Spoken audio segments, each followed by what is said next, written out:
श्री राजे गणपती सांस्कृतिक मंडळ वसंत विहारच्या वतीनं शिवजन्मोत्सव 2025 निमित्त श्री गणेश व छत्रपती शिवाजी महाराजांची महाआरती प्रमुख पाहुणे अशोक कामटे युवा मंचचे संस्थापक अध्यक्ष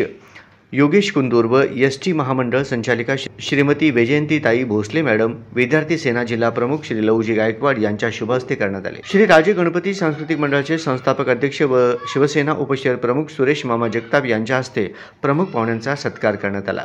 याप्रसंगी मंडळाचे उत्सव अध्यक्ष श्रीनाथ भोसले, शिवसेना विभाग प्रमुख महेश गवळी, सुपाते साहेब, राजेश पानकर, वैभव पाटील, आशुतोष माने, विशाल धंगेकर, मंगेश क्षीरसागर, विवेक रूपनर, तानाजी पाटील, उमेश रुईकर, दत्ता सुरवसे, नितीन पवार मेजर, संतोष माळी मेजर, राहुल परदेशी, प्रशांत गुंड, पारप्पा पोळ, बाळकृष्ण बेंडकाळे, शाहू मसाळ, वाघमोडे काका, ढेकळे काका, कोळी काका, मल्लीनाथ चौगुले आदी मान्यवर उपस्थित होते।